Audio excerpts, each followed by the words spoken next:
నమస్తే, welcome to Aadya media. నేను మీ స్వర్ణ. Hello Balu. Hi స్వర్ణ. ఏపీలో ఎన్నికలు దగ్గర పడుతున్న వేళ అసలు ఎవరెవరు ఓట్లు ఉన్నారు, రైట్ అంటే 5 సంవత్సరాలు ముగుస్తుంది అనుకున్న టైంలో మళ్ళీ ఒకసారి ఓట్లకి సంబంధించిన జాబితా విడుదల చేయడం, ఎంతమంది పెరిగారు తగ్గారు ఇవన్నీ చూస్తూ ఉంటున్న నేపథ్యంలో ఏపీలో సుమారుగా 20 లక్షల ఓటర్లకు సంబంధించిన ఆ లిస్టులో కావచ్చు ఏవో అవకతవకలు జరిగాయి. ఒక 20 లక్షలు అయితే మాత్రం గల్లంతయ్యాయి అంటూ వార్తలు వస్తున్నాయి. ఏంటది అంటే మనకి సాధారణంగా మనము బతుకున్నామనో లేకపోతే మన ఐడెంటిటీ ఏదైతే ఉంటుందో మనకి కొన్ని ఉంటాయి. ఇప్పుడు ప్రూఫ్లు, అడ్రస్ ప్రూఫ్ అంటాం కదా, అట్లాంటిది ఆధార్ కార్డు లేదా పాన్ కార్డు, మనకి driving licence, current bill, gas bill, ఇవన్నీ ఒక ఎత్తు అయితే మనకి బాధ్యత గల పౌరులు మనం నిరూపించుకోవడానికి మనకు ఉన్నటువంటి ఒకే ఒక అస్త్రం ఎలక్షన్ కార్డు, ఓటర్ కార్డు.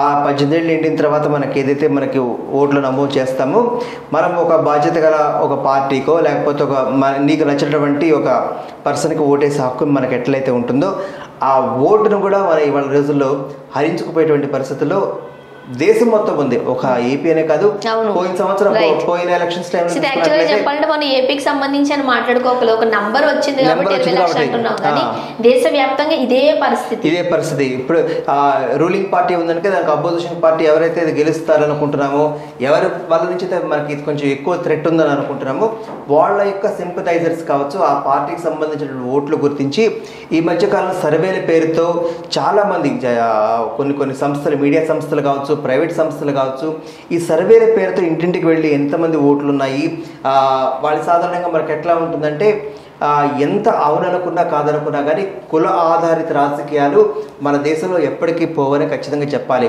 మన పేరు చివర ఏదైనా తోకల పేర్లు ఏవైతే ఉంటాయో, కులం పేరు ఏదైతే ఉంటుందో నువ్వు ఆ పేరు చెప్పంగానే ఖచ్చితంగా నువ్వు ఏ పార్టీకో తెలిసిపోతుంటుంది. లేకపోతే వీళ్ళు గతంలో ఏ పార్టీకి ఓట్లు వేశారు అని తెలిసిపోతుంటుంది మనకి ఆ సర్వేల ద్వారా. ఎందుకంటే సర్వే చేసే వాళ్ళు ఎవరు ఉంటారంటే ఆ స్థానికంగా ఉండే వాళ్ళే ఉంటారు. ఇదిగో పలానా వెంకట, లేకపోతే పలానా పుల్లయ్య, పలానా ఎంకమ్మ, ఇదిగో వీళ్ళు ఈ కులానికి చెందిన వాళ్ళు, వీళ్ళు ఈ పార్టీకి వేస్తారు. సో ఖచ్చితంగా వీళ్ళ పార్టీకి వేస్తారు కాబట్టి వాళ్ళ ఓటుని తొలగించాలి. సాధారణంగా ఓటును తొలగించాలంటే కొన్ని రూల్స్ అండ్ రెగ్యులేషన్స్ ఉంటాయి. ఉదాహరణకి ఎవరైనా చనిపోయిన తర్వాత ఆ కుటుంబ సభ్యులకి, బాబు మీ ఇంట్లో ఒక వ్యక్తి చనిపోయాడు, ఓటును తీసేస్తున్నామని చెప్పేసి వాళ్ళకి ఒక ఇంటిమేషన్ ఇచ్చి వాళ్ళ దగ్గర నుంచి పూర్తిగా ఆ కుటుంబ సభ్యుల దగ్గర నుంచి యాక్సెప్టెన్స్ వచ్చిన తర్వాత మాత్రమే ఆ ఓటుని తీసేయాలి. ఇదొక పద్ధతి. రెండోది డబల్ ఓట్స్ ఉంటాయి. అంటే రెండు చోట్ల 3 చోట్ల ఓట్లు ఉంటాయి. ఈ 3 చోట్ల ఓట్లు ఉన్న చోట ఎవరైతే ఉంటారో వాళ్ళకి ఆ ఓటర్ ఎవరైతే ఉంటారో వాళ్ళకి ఇంటిమేషన్ ఇచ్చి, బాబు నీకు 3 నియోజకవర్గాల్లో నీకు ఓట్లు ఉన్నాయి, ఏ నియోజకవర్గంలో నువ్వు ఓటు వేయదలుచుకుంటున్నావు అని చెప్పేసి వాళ్ళని అడిగి వాళ్ళ యొక్క యాక్సెప్టెన్స్ తీసుకున్న తర్వాత ఒక నియోజకవర్గంలో ఓటు నుంచి మిగతా 2 నియోజకవర్గాల్లో ఓట్లను తీసేయాలి. సాధారణంగా ఇట్లా ఏంటంటే ఈ ఇన్ఫర్మేషన్ వాళ్ళని కనుక్కోకుండా చేస్తే 2 చోట్ల ఉన్నాయి కదా, స్కిప్ చేసేసే వీళ్ళని బ్యాండ్ అనో, డిలీటెడ్ అనో, లేకపోతే డబల్ ఓట్లనో దాని మీద ఒక రెడ్ స్టాంప్, మనకి ఎప్పుడైనా ఓటర్ల జాబితా చూస్తే దాంట్లో కనిపిస్తుంటుంది రెడ్, దాంతో వాళ్ళు కొట్టేస్తుంటారు, వాళ్ళు ఒక స్టాంప్ ఉంటుంది ఇట్లా. సో నువ్వు నీ యొక్క ప్రమేయం లేకుండా, నీ యాక్సెప్టెన్స్ లేకుండా ఈ డబల్ ఓట్స్ ఏవైతే ఉంటాయి అవి. రెండోది, మనము ఒక్కొక్కసారి గవర్నమెంట్ ఎంప్లాయీసో లేకపోతే ఒక ప్రైవేట్ ఎంప్లాయో లేకపోతే మనం ఒక స్థానం మారుతూ ఉంటాం. ఉదాహరణకి నాకు జాబ్ పర్పస్ నాకు వేరే స్టేట్కి వెళ్ళాను, లేకపోతే వేరే ఊరు వెళ్ళాను, నియోజకవర్గం మారిపోగానే మనకు ఓటు ఏదైతే ఉంటుందో అక్కడ మార్చుకోవాలి. సో అక్కడికి వెళ్ళిన తర్వాత నువ్వు అక్కడికి మార్చుకోకపోతే ఇక్కడే ఉంటుంది. సాధారణంగా ఇంటికి వచ్చినప్పుడు, మనకి సర్వేకి వచ్చినప్పుడు పలానా ఇంట్లో అప్పారావు ఉండాలి కదంటే ఆయన ఊరుకో ఉద్యోగం కోసం వేరే ఊరు వెళ్ళాడయ్యా, వెళ్ళి కూడా 3-4 ఏళ్ళు అయింది, తీసిపడేస్తారు. కానీ చాలా మందిని మనం చూస్తుంటాం. ఎందుకు తెలంగాణలో ఏపీ వ్యక్తులు చాలా మంది ఓటు వేయడానికి ఇక్కడ నుంచి వెళ్ళిన సందర్భాలు ఉన్నాయి. మనం కూడా వెళ్ళాం. ఎందుకంటే మనకి ఆ టైంలో మనకి ఓటు అక్కడ ఉంది కాబట్టి మన ఓటు హక్కు వినియోగించుకోవాలన్న ఉద్దేశంతో మనం వెళ్ళాం. ఈవెన్ ఆ టైంలో ప్రభుత్వాలు కూడా మనకి సహకరించి మంచిగా స్పెషల్ బస్సెస్ ఇవ్వటము, తర్వాత మనకి ఆఫీసులో కూడా లీవులు ఇవ్వటము. సో ఇదంతా మనం ఒక హెల్తీ అట్మాస్ఫియర్ చూసాం. గత ఎలక్షన్స్ టైంలో కూడా తెలంగాణలో కూడా ఇదే ఫేజ్ని అప్పట్లో ఎదుర్కొంది. తెలంగాణకి యాంటీగా ఉన్నటువంటి వాళ్ళది 20 లక్షల ఇది, దాని మీద ఆ ఎలక్షన్ కమిషనర్ మీద పెద్ద ఎలిగేషన్ అవ్వటము, దానికి తగ్గట్టుగానే ఆ తర్వాత ఆయన ఇంట్లో పెళ్లికి సంబంధించి ఇదంతా ఒక ఎత్తైతే ఇందులో మనము ముఖ్యంగా తీసుకోవాల్సింది ఏంటంటే మనకి ఎలక్షన్ కమిషన్ వాళ్ళ యొక్క పనితనం గురించి మనం మాట్లాడుకోవాలి. సరే, ఒక స్వయం ప్రతిపత్తి ఒక కోర్టుల గురించో ఎలక్షన్ కమిషన్ గురించో మనం బహిరంగంగా వాళ్ళ మీద ఒక కామెంట్ చేయలేము. కానీ 20 లక్షల ఓట్ల రూపాయలు రాజ్యాంగబద్ధంగా ఓటు వేయాల్సినటువంటి అవకాశం ఉన్నటువంటి వాళ్ళకి ఆ ఓటు హక్కును తీసిపారటం అనేది ఒక ఇంత రాజకీయ నాయకులకు లేకపోతే ఒక పార్టీకి కొమ్ము కాస్తూ స్వయం ప్రతిపత్తి కలిగినటువంటి ఇటువంటి సంస్థలు తప్పు చేయడం అనేది ఖచ్చితంగా. కానీ ఇక్కడ మనం ఒక ప్రభుత్వానికో లేకపోతే ఒక రాష్ట్రానికో మాత్రమే ఇది పరిమితం కాదు. మన దగ్గర దేశవ్యాప్తంగా విషయమే. మనం ఇంకా చూడొచ్చు, అందాక ఉంటుంది. ఓటర్ కార్డు పట్టుకుని మనం వెళ్తాము, లిస్ట్ లో మన పేరు ఉండదు. చాలా మంది వెనక్కి తిరిగి వచ్చేసిన రోజులు చూసారు. ఒక్కొక్కరి పేరే 4-5 సార్లు వేయడానికి నుంచుని ఉంటారు తప్ప అసలైన వాళ్ళు ఓటు వినియోగించుకునే అర్హత ఉండదు. దీంట్లో పార్టీ పరంగా మనకి పోలింగ్ బూత్స్ ఉంటాయి కదా, ఆ బూత్ లెవెల్ ఆఫీసర్స్ అని ఉంటారు. ఒక్కొక్క పార్టీకి ఒక్కొక్కళ్ళు ఉంటారు. ఒక పార్టీ లిస్ట్ లోనేమో నీ పేరు ఉంటుంది, ఇంకో పార్టీ లిస్ట్ లో నీ పేరు ఉండదు. అసలు లిస్ట్ ఎవరైతే లోపల పోలింగ్ ఆఫీసర్ ఉంటారో రిసైడింగ్ ఆఫీసర్ అంటాం, ఆ రిసైడింగ్ ఆఫీసర్ దగ్గర ఒక లిస్ట్ ఉంటుంది. నువ్వు బయట స్లిప్ తీసుకుని లోపలికి వెళ్తావు, తీరా లోపలికి వెళ్ళిన తర్వాత రిసైడింగ్ ఆఫీసర్ లిస్టులో నీ పేరు ఉండదు. అదేంటి అంటే అదంతే. ఆ టైంలో నువ్వు ఎవరు క్వశ్చన్ చేస్తావు? ఓటు వేయాలి. నా ఓటు తొలగిపోయిందని చెప్పి తొలగించేస్తారంటే నువ్వు జనాభా లెక్క నువ్వు లేనట్టేగా, నువ్వు చచ్చిపోయినట్టేగా లెక్క.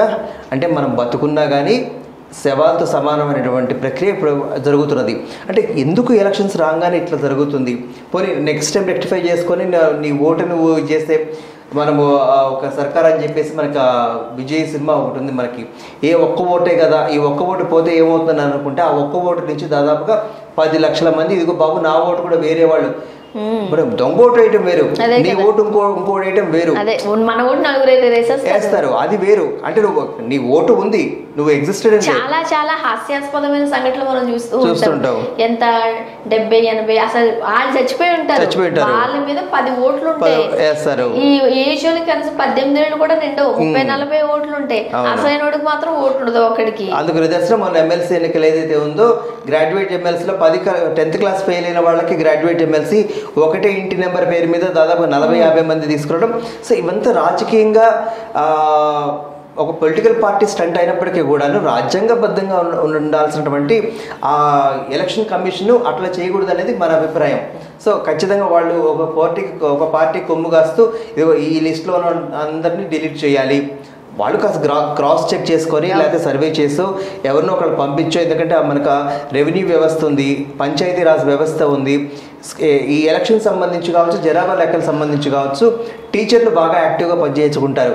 ఆ టీచర్లను పంపించి బాబు ఎంతమంది ఉన్నారు, జనాభా లెక్కల్లో ఉన్నారా లేరా, ఓటర్ కార్డు ఉందా. మనకి ఇప్పుడంతా చాలా టెక్నాలజీ వచ్చిన తర్వాత చాలా సులువు అయిపోయింది వ్యవస్థ అంతా.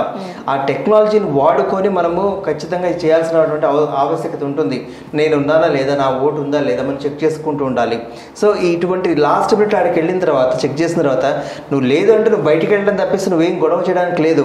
పోనీ ఎలక్షన్ కమిషన్ నువ్వు తర్వాత ఫిర్యాదు చేస్తావా, జరగాల్సినంత జరిగిపోతుంది. మళ్ళీ 5 ఏళ్ళు వచ్చి ఎలక్షన్స్ వస్తే తప్పిస్తే నువ్వు బతుకున్నట్టు లెక్క కాదు.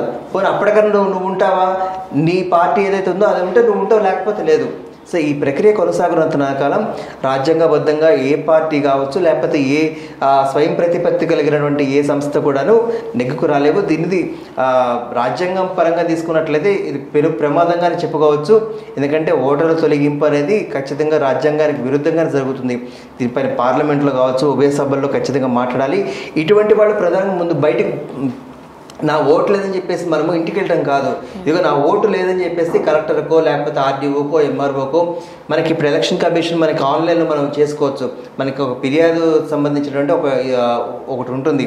అదిగో నా ఓటు పోయిందని చెప్తే ఎన్ని ఓట్లు పోయినాయో ఆన్లైన్లో కనిపిస్తూ ఉంటే దానికి సంబంధించి ఏదైనా యాక్షన్ తీసుకోవడానికి ఒక అవకాశం ఉంటుంది. ప్రజల్లో ముందరగా అప్రమత్తత రావాలి, ఆ చైతన్యం రావాలి. వచ్చిన తర్వాత నీ ఓటు లేకపోతే నువ్వు బతుకున్నా కానీ బతికి లేనట్టుగా ప్రూవ్ చేస్తూ ఉంటే బాబు నేను బతికే ఉన్నాను, నా ఓటు ఇది, నేను మా ఇంట్లో ఇంతకాలం నుంచి ఉంటున్నాను మనగా ప్రూవ్ చేసుకొని ఆన్లైన్లోనూ లేకపోతే దగ్గర ఉన్నటువంటి ఏదైనా ఆఫీసులో వెళ్ళి నేను ఉన్నానని ప్రూవ్ చేసుకొని మన ఓటుని మనం కాపాడుకునే పని అటు ఓటర్లుగా అది మనదే బాధ్యతగా కనిపిస్తుంది. ఈ రాజకీయ పార్టీలు వాళ్ళు చేసిన రాజకీయం వాళ్ళు చేస్తూనే ఉంటారు. Thank you Balu. Thank you.